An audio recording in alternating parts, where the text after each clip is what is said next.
Hey guys, welcome to Brian's Man Cave. So this video kind of came about, or this idea, topic, whatever you want to call it, kind of came from my last video where I was talking about, setting limits to your collection and, when do you stop, when do you, what do you buy, that type of stuff. And just from the comment section and what some of the people were saying, kind of sparked this thought in my head of, when we start collecting, what is our intention? And sometimes it is because of nostalgia, or maybe it's because you want to make some money.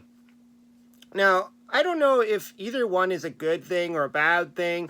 It's always up to you. And of course, there's always flippers. Like, flippers are going to exist no matter what we do in every hobby we do. If something is popular, like even with toys, like I like the old Transformer toys, and the new ones come out. Well, they're new, but they're remakes of the original Transformers, and oftentimes you can't find them on the shelves, but you can always go on eBay and someone's selling it for double, triple the cost. Of course, the same thing happens with video games, not to the same extent with new video games, but especially now when you can download games and everything. But if you're looking at the retro days of the collecting of the old stuff, you can really make some money if you know what you're doing and you find the right products. Of course, it's getting harder and harder. I mean, when I first started buying stuff, a lot of the Atari games I bought in the past, I was going into thrift shops and paying like 99 cents for a lot of them, or whatever kinds of flea markets and stuff. I was finding them really, really cheap. But this was at a time in the I would say it was like the mid-90s when everybody was getting into Nintendo. Nobody cared about the Atari anymore. Well, not nobody, but, the general masses didn't really care too much about Atari. And, maybe a little bit after that phase, I started to go into the thrift shops. And that's where I found, like, things like old Commodore 64s. Even, I remember finding a Sega Genesis at one point, a little bit later on. And, if I was looking to actually try and buy this stuff for profit, I probably could have done that. And even with a flea market around the corner from where I live, there's a place that was selling video games, and it was a nice lady that was selling them. And she bought a bin. She bought a huge bin of cartridges, of Atari cartridges from I don't know who. It was actually like two big bins. And I saw it there. I'm like, oh, wow, can I look through that? And she's like, sure, go ahead. And so I'm going through these, and I'm like, I have it. And then I found a few, and I'm like, whoa, this is worth money. In particular, this one here, Mr. Dew's Castle. I didn't know the value of it, though. I knew it was rare, or I knew it was, like, I didn't have it. And I heard about it, but I didn't know the value of it. I didn't bother to grab my phone and look it up because I was too busy going through all of the cartridges.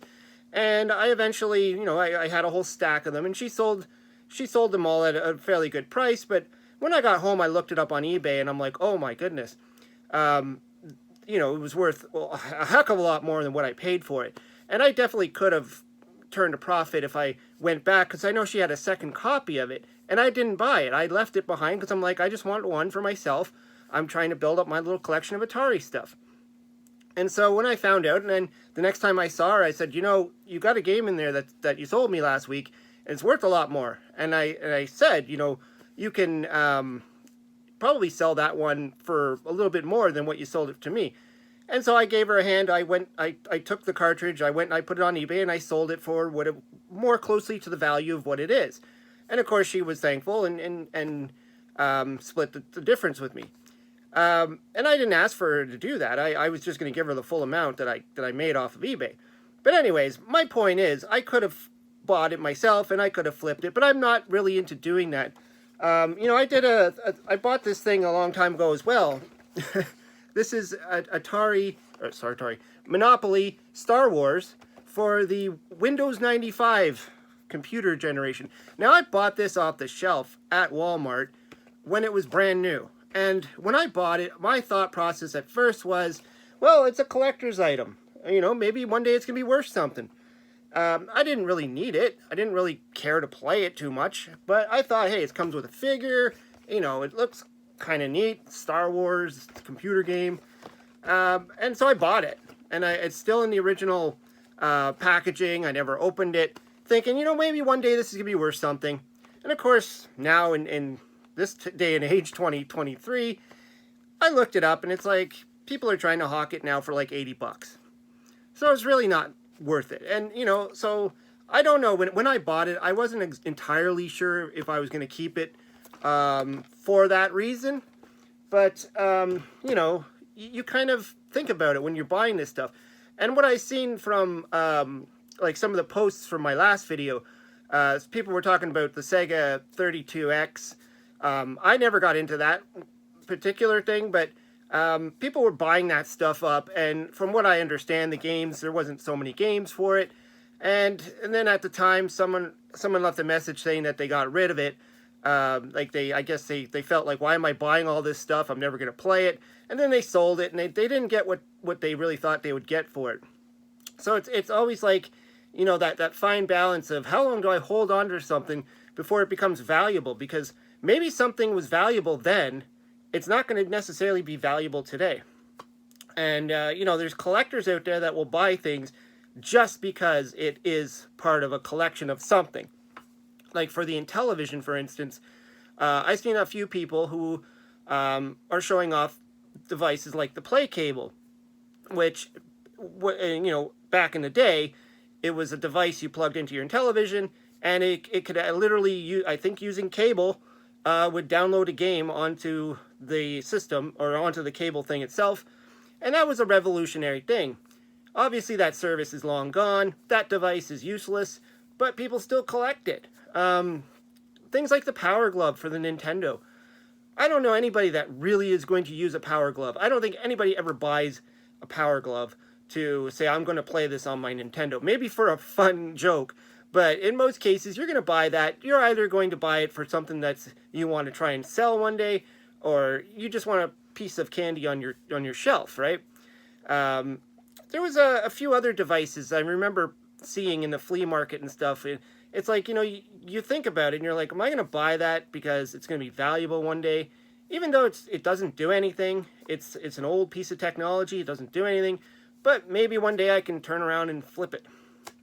It's hard to say.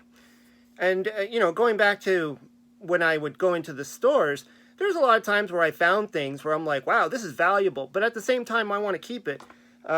This for instance here, this is a Game & Watch, the Zelda Game & Watch. You can see right there, I paid $1 for it. This is worth a heck of a lot more than $1. You know, it opens up. Whoop. You got the double screen there. I mean, these things, all the Game & Watch systems are pretty expensive now if you want to buy one off of somebody. I mean, a lot of the people are going to ask like $100 for some of the more simpler ones. I've never actually looked up the value of this one myself, but I know it's worth a lot more than $1. I paid, and this was not that long ago. This was a few years ago. So it's not like it was, you know, right after it was, you know, discontinued off the shelf and nobody cared about it. So, you know, I picked this up and I'm like, hey, I could probably flip this if I want to. But then I realized, I'm like, this is actually pretty cool. Like, I have a few handheld devices that I want to keep that I've collected. I was always fascinated by the handhelds. So, you know, especially the Game & Watch ones. And I thought, no, I'm going to keep this for my collection.